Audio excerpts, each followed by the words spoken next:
So இன்னைக்கு பார்த்தோம்னா நம்ம கூட ராயல் என்ஃபீல்டோட ஹிமாலயன் 450 இருக்கு. இந்த பைக்கோட ஒரு டீடைல்டான வாக்கர் அண்ட் ரிவ்யூ நம்ம சேனல்ல ஆல்ரெடி பண்ணியிருந்தோம். இன்னைக்கு நம்ம இந்த ஹிமாலயன் 450 ரைட் எடுத்து இந்த பைக் எப்படி பெர்ஃபார்ம் பண்ணுது அப்படிங்கறத நம்ம இன்னைக்கு பார்த்துடலாம். சேனலுக்கு புதுசுனா என் பேர் அம்ரிஷ். நம்மளோட மோட்டோர்ஸ் தமிழ் சேனல்ல நம்ம எல்லா கார்ஸ் அண்ட் பைக்ஸோட drive and walker and reviews பண்ணிட்டு இருக்கோம். இப்போதான் ஃபர்ஸ்ட் டைம் நம்ம சேனலுக்கு வரீங்கன்னா கண்டிப்பா சப்ஸ்கிரைப் பண்ணிக்கோங்க. இந்த ராயல் என்ஃபீல்ட் ஹிமாலயன் 450 நமக்கு ரிவ்யூக்காக ப்ரொவைட் பண்ணதுக்காக நம்ம சேலம்ல இருக்க சாமுண்டி ராயல் என்ஃபீல்டுக்கு ஒரு பெரிய ஷார்ட் அவுட் கொடுத்துக்கலாம். புக்கிங்ஸ் அண்ட் டெஸ்ட் ட்ரைவ்க்காக நான் டிஸ்கிரிப்ஷனில் நம்பர் ஆட் பண்ணியிருக்கேன். டெஃபினட்டாக செக் பண்ணி பாருங்க.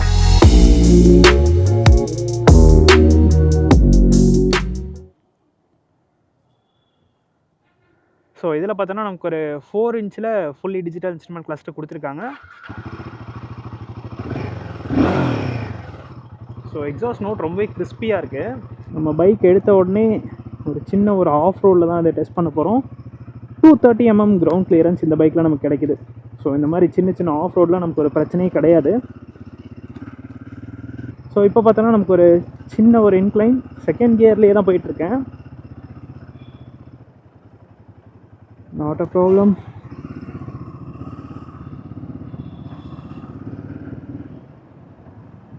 ஸோ ஃபர்ஸ்ட் நம்ம சிட்டி டிராஃபிக்குள்ளே தான் கொஞ்சம் ட்ரைவ் பண்ண போகிறோம். அதுக்கப்புறம் நம்ம ஹைவேஸ்லேயுமே இந்த பைக்கை டெஸ்ட் பண்ணிடலாம். ஸோ இந்த ராயல் என்ஃபீல்ட் ஹிமாலயன் 450 பார்த்தோன்னா நமக்கு ஒரு 452cc single cylinder liquid cooled petrol engine தான் கொடுத்துருக்காங்க. இது ப்ரொடியூஸ் பண்ண மேக்ஸிமம் பவர் அப்படின்னு பார்த்தோன்னா நமக்கு 40 bhp at 8000 rpmல ப்ரொடியூஸ் பண்ணுது. And also 40 Nm of torque at 5500 rpmல ப்ரொடியூஸ் பண்ணுது. ஹையர் கேஸில் லோயர் ஸ்பீட்ஸில் மெயின்டைன் பண்ணுறது கொஞ்சம் கஷ்டம் தான் இந்த பைக்கில். ஏன்னா இது வந்து ஒரு நல்ல ஒரு டார்க் ஹெவியான ஒரு மிஷின் தான். ஸோ இப்போ வந்து நம்ம ஆல்ரெடி சொன்ன மாதிரி சிட்டிக்குள்ளே தான் ரைட் பண்ணிகிட்ருக்கோம். நீங்கள் மோஸ்ட்லி கியர் பாக்ஸ் பண்ணிக்கிற மாதிரி தான் இருக்கும் சிட்டிக்குள்ளே ரைட் பண்ணுறப்போ.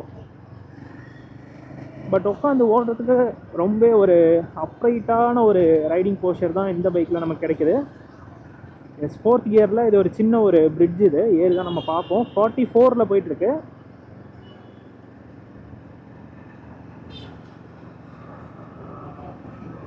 No issues. நம்ம அதுலேயே ஆக்சிலேட்டர் கொடுத்தாலும் நமக்கு அதில் டார்க் வந்துட்டு ஈஸியாக பிக்கப் பண்ணிட்டு நமக்கு அப்படியே புல் கொடுக்குது. ஸோ ஒரு ஃபோர்த் கியரில் நீங்கள் 40ல் தாராளமாக அந்த பைக்கை மெயின்டைன் பண்ணலாம். ஸோ ஒரு ஜட்டர்லாம் ஆகலை, ஒரு கியர் டவுன் பண்ண சொல்லி கேட்கல, அது பாட்டுக்கு ஈஸியாக புல் பண்ணிட்டு போகுது. ஸோ எனக்கு இந்த பைக்கில் பிடிச்சதே இதோட ரைட் கம்ஃபர்ட் தான். ரொம்பவே ஒரு நல்ல ஒரு சஸ்பென்ஷன் செட்டப் இதில் கொடுத்துருக்காங்க. ஸோ அதை பற்றிலாம் நம்ம பேசுவோம். இந்த சீட்டுமே ரொம்ப நல்லாயிருக்கு. ஸோ முன்னே இருந்த ஹிமாலயனோடவே இதில் வந்து நல்ல ப்ராடான சீட்ஸ் கொடுத்துருக்காங்க. நல்ல தள்ளி உட்காந்து நம்ம ஓட்டிக்கலாம். நல்ல ஸ்பேஸ் நமக்கு அங்கே கிடைக்குது. ஸோ அதில் எந்த ஒரு இஷ்யூமே கிடையாது. வைசர் சின்னதாக தான் கொடுத்துருக்காங்க. ஸோ இது வந்துட்டு ஹிமாலயன் 411 கம்பேர் பண்ணுறப்போ சின்ன வைசர் தான் இந்த பைக்கில் நமக்கு கிடைக்குது. இது வந்து சேலம்லேயே one of the worst traffics இருக்க ரோடு அப்படின்னு கூட சொல்லலாம். ஸோ இது வந்து ரொம்ப ஒரு பிஸியான ஒரு ஸ்ட்ரீட் மாதிரியும் கூட. ஸ்ட்ரீட்னு சொல்ல முடியாது, மெயின் ரோடு தான். நம்ம 4 ரோட்ஸில் இருந்து நியூ பஸ் ஸ்டாண்ட் போகிற ரோடு இது. இது நீங்கள் வீக்கெண்ட்லாம் வந்தீங்கன்னா நவரவே முடியாது, அந்தளவுக்கு டிராஃபிக் ஆகிரும். பிகாஸ் இது ஒரு பிஸ்னஸ் பிளேஸும் கூட. இதில் பார்த்தீங்கன்னா போத்தி, சிவா டெக்ஸ்டைல்ஸ், இந்த மாதிரி நிறைய ஷாப்ஸ் இந்த இடத்துல இருக்குது. ஸோ ஒரு செகண்ட் கியரில் நான் என்னால் மெயின்டைன் பண்ண முடியுது. ஸோ நீங்கள் பார்த்தீங்கன்னா உங்களுக்கு தெரிஞ்சிருக்கும்.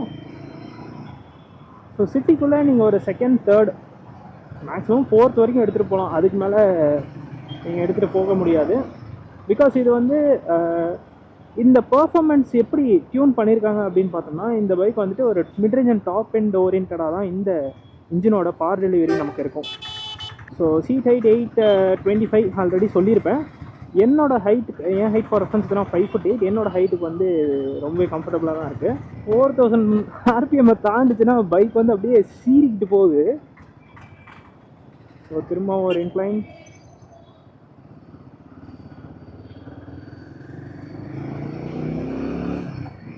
எஸ், 4000 rpmல நமக்கு அந்த பவர் டெலிவரி அக்ரெஷன் இன்னுமே இன்க்ரீஸ் ஆகுது.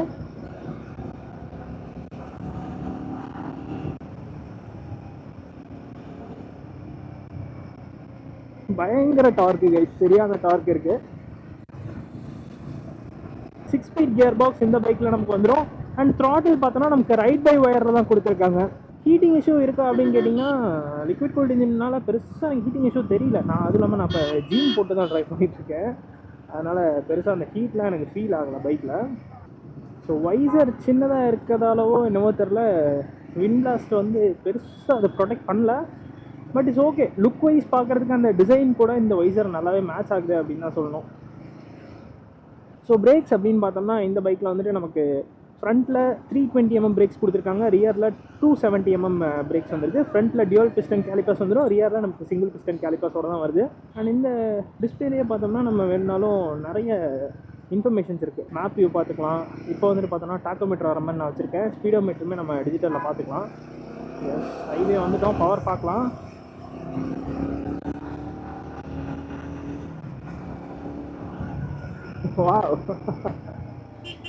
அந்த மிட் ரேஞ்ச் டாப் எண்ட் எல்லாமே வேற லெவலில் இருக்குது.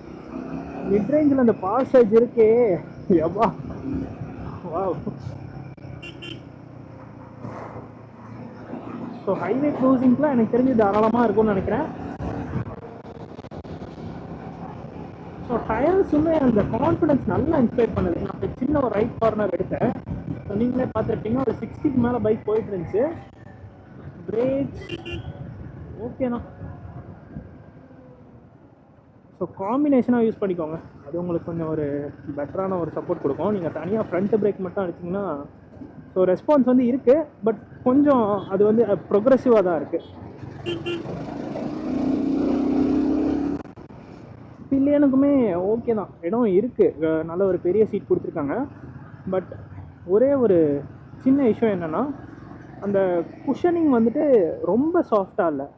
ஸோ இது வந்துட்டு எப்படி சொல்கிறது, ஒரு லாங் ட்ரைவ் ஓரியன்டாக பண்ணியிருக்காங்க. நீங்கள் லாங் ட்ரைவ்லாம் போகிறப்போ இந்த மாதிரி ரொம்ப சீட் குஷன் சாஃப்டாக இருந்தாலும் அது உங்களுக்கு வந்து ஒரு பெயினை க்ரியேட் பண்ணிடும். ஸோ இது வந்துட்டு நமக்கு ஒரு ஸ்லைட் பிட் ஆஃப் ஹார்ட்னஸ் அந்த சீட்டில் நமக்கு தெரியுது, பட் அது நல்லா தான் இருக்குது. வைப்ரேஷன்ஸ் 3000 RPMல லைட்டாக ஃபீல் ஆகுது, ரொம்ப பெருசாக இல்லை.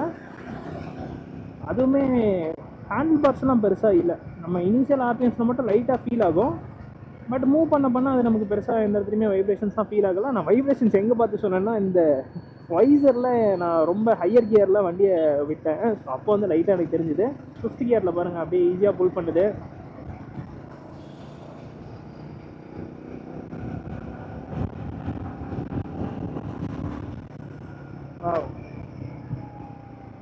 Nice surge of power.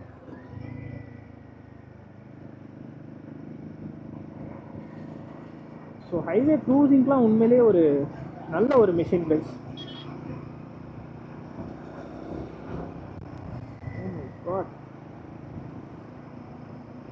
Indicator போடல, அவர் பாட்டுக்கு லெஃப்ட் ஏறினார், அப்புறம் நின்ட்டார். சரி நான் ஏறினா அவர் லெஃப்ட் ஏறிட்டார்.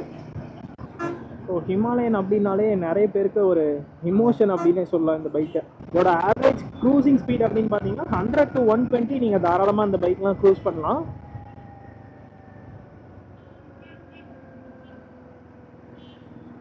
ஸோ 50 வரைக்கும் வந்துட்டேன். ட்ராக்டபிலிட்டி பார்ப்போம். டவுன் பண்ணுன்னு கதறுது. டேர்னிங் ரேடியஸும் ரொம்பவே கம்மி தான். ஸோ ஈஸியாக நம்ம வந்துட்டு டேர்ன் பண்ணலாம், ஏன்னா கொஞ்சம் லாங்கான பைக் இது. டேர்னிங் ரேடியஸ்லாம் அதிகமாக இருந்துச்சுன்னா சிட்டிக்குள்ளே அது போட்டு நம்மளை வாட்டிடும். பட் இந்த பைக்கில் கரெக்டாக கொடுத்துருக்காங்க. ஸோ உட்காந்து ஓடுறதுக்கு அந்த ரைடிங் போஸ்டர் எல்லாமே செம்மையாக இருக்குது வைஸ். நல்ல ஒரு ரைடிங் போஸ்டர். ஸோ இந்த இடத்துல நம்ம பிரேக் டெஸ்ட் பண்ணிடலாம். காம்பினேஷனாக தான் நான் இப்போ பண்ண போகிறேன். 60.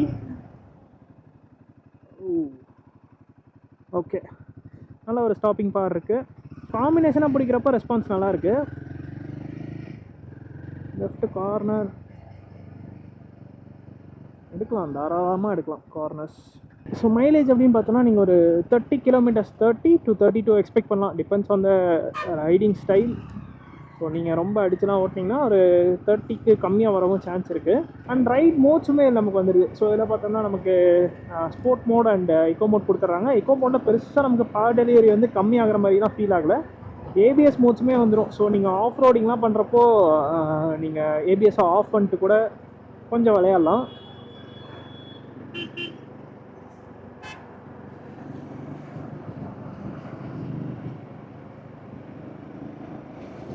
ஸோ இது பார்த்தோன்னா பேஸ் வேரியன்ட். இது வந்து காசா ப்ரௌன் அப்படிங்கிற ஒரு கலர் தான். டிப்பிக்கல் ராயல் என்ஃபீல்டோட ஃபேஷனில் தான் இந்த பைக்கோட வேரியன்ட் பிரேக்கப்புமே இருக்குது. ஏன்னா கலருக்கு ஏற்ற மாதிரி தான் ப்ரைஸுமே வந்து டிஃபர் ஆகுது.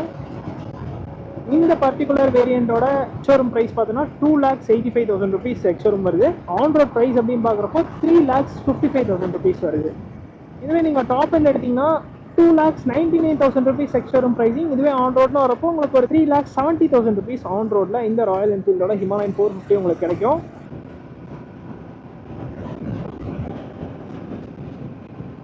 லெஃப்ட் கார்னரு லெஃப்ட் கார்னர் இருக்கிற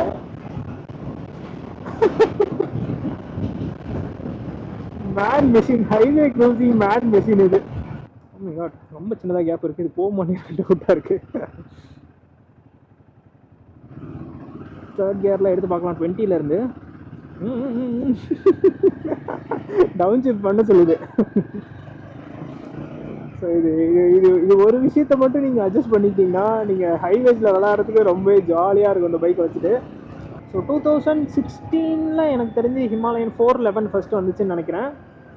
அதுக்கப்புறம் கிட்டத்தட்ட ஒரு 6 to 7 இயர்ஸ்க்கு அப்புறமா தான் இந்த 450 வந்து ராயல் என்ஃபீல்டு இந்தியன் மார்க்கெட்டுக்கு கொண்டு வந்தாங்க. Fuel tank capacity 17 litres. So நீங்கள் அடிக்கடி பெட்ரோலுக்கும் ஸ்டாப் பண்ண வேண்டிய அவசியம் இருக்காது. லாங் ட்ரைவ்ஸ் தாராளமாக பண்ணலாம். ஸோ இதுதான் கைஸ் இந்த ராயல் என்ஃபீல்டு ஹிமாலயன் 450யோட ஒரு டீட்டெயில்டான ரைட் ரிவ்யூ. இந்த வீடியோ பிடிச்சதுன்னா லைக் பட்டன் தட்டி விடுவோங்க. அண்ட் ஆல்சோ இந்த ராயல் என்ஃபீல்டு ஹிமாலயன் 450 பற்றின உங்களோட தோச்சை கமெண்ட் செக்ஷனில் சொல்லுங்கள். See you guys in next video. Real soon. Take care. Bye bye. And bye. Safe.